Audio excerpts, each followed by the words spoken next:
As a mid-size gimbal, this is supposed to be the ideal compromise between the size and performance. Let's see if that's true.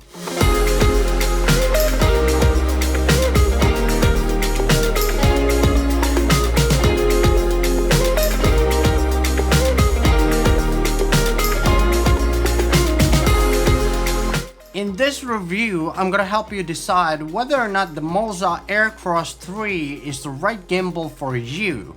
For a couple of weeks, I used this gimbal with the Sony a7 III and the Tamron 28-75mm f2.8 lens, and I was pleasantly surprised how well it worked. The gimbal comes around $469 or 440 euros.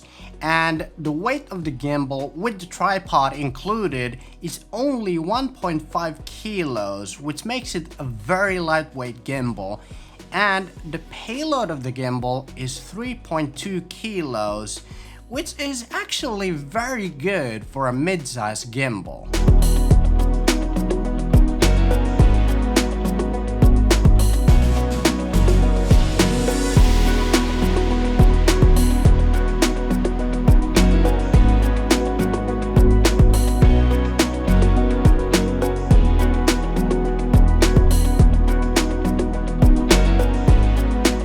One thing that I really like about this gimbal is that it's very small, and when you have it in a folded state, you can actually fit it on an A4 size paper, which means that it barely takes any space in your camera bag.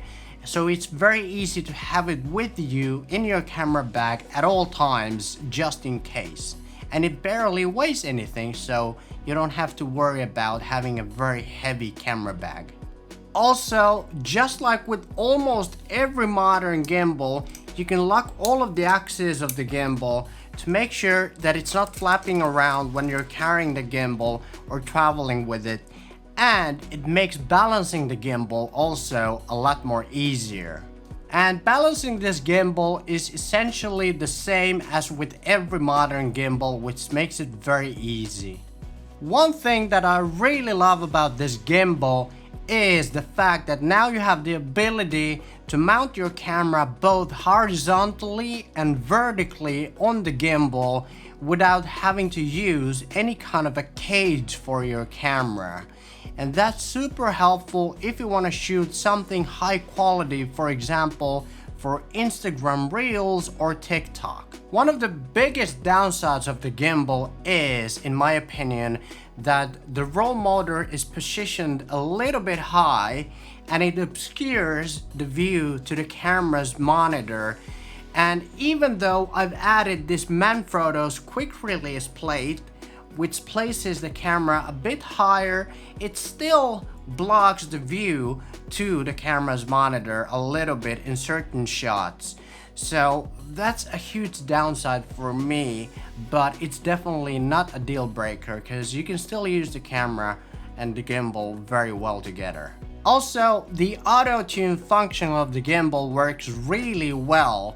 All you have to do is open the MOZA Master app, connect it to the gimbal, and then go to gimbal settings, motor settings, and click on auto tuning, and the gimbal will do the rest for you. I actually filmed a couple of event videos with the MOZA AirCross 3 with the Sony a7 III and the Tamron 28-75mm f2.8 lens, which is quite a long lens, especially if you extend the barrel and zoom it out.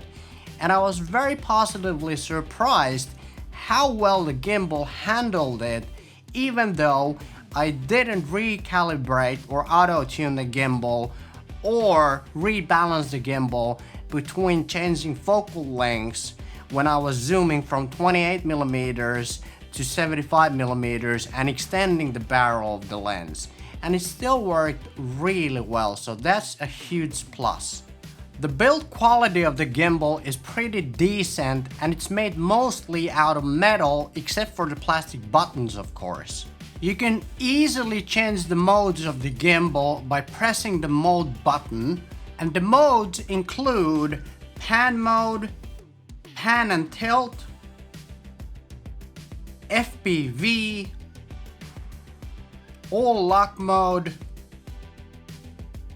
and inception mode. You can also use the gimbal in a briefcase mode, which makes it a lot easier to get those low angle shots with the gimbal. You can also use the gimbal in a dual handle mode if you attach an additional tripod to the gimbal. And this gives you more stability when controlling the gimbal. One thing to keep in mind though when you're filming in the dual handle mode or the briefcase mode is that it's very hard to change the different modes or change the settings from the display, because it's very hard, nearly impossible to reach the display and the buttons in those modes. So that's a huge downside in my opinion. The gimbal's display is quite small and not very modern, but it does the job. And actually, I really like it how easy it is to change the sensitivity or the speed of the different modes of the gimbal by pressing the power button. Super easy, very intuitive and quick. I like it. After using the gimbal extensively for the last couple of weeks, I found that the gimbal works best when the sensitivity and the speed are dialed all the way down, because that's when you can avoid all of those sudden jittery movements of the gimbal. According to the spec sheet, the runtime of the battery of the gimbal is a whopping 20 hours, but in fact, I shot an event for 9 hours straight, and by the time I was finished, there was only 5% of battery left in the gimbal. But then again, it might have had something to do with the fact that I never rebalanced the gimbal or never auto-tuned it, and I put a lot of stress to the motors of the gimbal. Also, you can charge the gimbal with a USB-C cable, and I really love the fact that the gimbal has these cold shoe mounts on both sides of the gimbal, which means that you can attach, for example, your microphone to the side of the gimbal instead of putting it on the top of the camera. In my opinion, the MOZA AirCross 3 is a great option for someone who has a camera from the Sony a7 series, like the Sony a7 III, a7 IV, or the Sony a7S III, but you can't afford to buy a top-of-the-line gimbal like one of those DJI gimbals.